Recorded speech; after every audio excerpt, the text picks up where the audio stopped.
Hello everyone, and welcome to my General Hospital official channel. I hope everyone is having a wonderful day. Before we begin, please hit the subscribe button and give this video a thumbs up. This week's episodes of General Hospital centered primarily on Victor and his hostages, and we finally learned what his ultimate strategy is. The internet had a field day with it, for sure. Back in Port Charles, Willow is rescheduling her wedding. Sunny was aware all along, and Gladys is still a horrible person. In my General Hospital soapbox columns, I have been speculating for a few weeks that Victor was preparing to freeze the planet and start a new ice age, joking that it was a storyline straight out of a bad Batman movie. The Earth's population is out of control and placing a burden on the environment and resources. Therefore, it turns out that his plan is to release a deadly infection onto the world. The pathogen would essentially eliminate a sizable percentage of the population and restore the equilibrium. This was quickly identified as the plot of Avengers, Infinity War, and Endgame on the internet. To be honest, the DC Universe also used a disease in this plot to tell a tale in the Batman reality, although the Marvel saga is better known. After hearing about Victor's grand hidden scheme for 2 years, it goes without saying that a large portion of the internet found this big disclosure to be a bit of a letdown. I've been there, done that, and watched all the big-budget epics. Who, besides Spencer and Trina, has the key to the future of the globe at this time? Do they intend for Spryna to replace Luke and Laura? Whoa, did Spencer consume any of that juice from the superhero Captain America? Screenshot from ABC. This plot has allowed for some entertaining flashbacks, for one thing. On the Titan of that era, we saw a very young Laura attempting to remember where Victor could be going. Please continue including flashbacks as this plot comes to a close. Felicia claimed to know the ideal individual to help them get there and to Victor since she believes Victor may be planning to visit a bunker in Venezuela. This is definitely how Holly Sutton will make a comeback. While for some the Marvel situation is too much to take, I'm waiting to see how this plays out like everyone else before making a judgment. Nevertheless, I do know that if this were taking place in the 1980s, I believe I would have enjoyed this plot much more because they would have actually had the funds to travel to a remote spot to film the conclusion. Sadly, we will likely just get to see the interior of a bunker or some extremely terrible jungle settings. Spoilers ahead. If you don't want to see any spoilers, move on to the next sentence. Victor's tenure on the soap opera is about to come to an end, as Charles Shaughnessy has promised a memorable send-off. Moreover, Helena Cassadine from Constance Towers is scheduled to appear twice next month. My wish? Victor flees or is assumed dead by everyone, only to be later seen imprisoned in a dingy jail where Helena laughs at him, and we learn she has also taken custody of Nicholas, who is unconscious. Oh, and by the way, when exactly will the Ava and Austin plot resume? It recently vanished off the face of the planet. Because Obrecht has been taken hostage and Willow is back in Port Charles, she has moved up her and Michael's wedding too, well, immediately because she is crying once more over time running out. Actually, Willow ought to have passed out weeks ago at this point. If not from leukemia, then from chronic dehydration. Fans typically look forward to soap opera weddings because they know something major will happen during the nuptials. The wedding of Michael and Willow, though? Nay, before she can say, I do, she'll probably just pass out. Nina will probably start crying also because she wasn't invited. Amazing sequences included Esme's response to Ace being abducted and Laura being there to console her. When Laura and Esme are together, their love really shines, and the idea that the former Esme might eventually resurface makes me sad. Even as she remembers what she did, perhaps she won't go back to being who she was.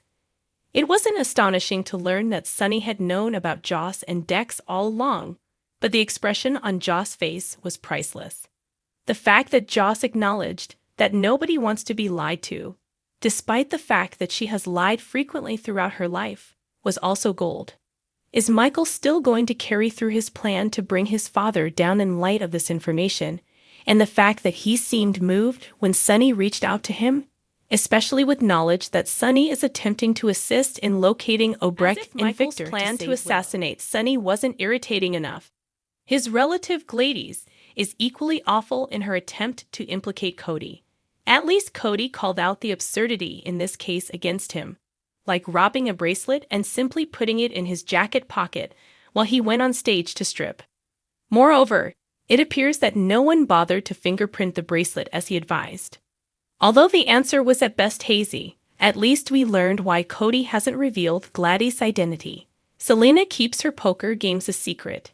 If Gladys found out, Sasha might have problems, and Cody obviously prefers his kneecaps to be where they are. Cody will only be able to escape this situation by outing Gladys and her true intentions, though. Can Daddy Max save the day? Trina appears to be the driving force behind Curtis and Portia's reconciliation, and I anticipate that she will suffer an injury at some point that will necessitate a surgical treatment, making it essential to identify her biological father. In fact, Trina hinted as much when she attacked her mother for keeping her secret and claimed that a medical emergency would have revealed the truth in due course. In Friday's episode, Alexis was concerned about Gregory and his health crisis, while Chase continued to rant about how he can't trust Brooklyn. Just finish these two stories, please, as they are consuming time that could be used on other plotlines. Nicholas Cassadine is Victor Cassadine, hiding him on the Haunted Star. Victor Cassadine, Charles Shaughnessy, may be concealing Nicholas Cassadine, Adam Huss, on the Haunted Star, according to General Hospital, GH, teasers and rumors.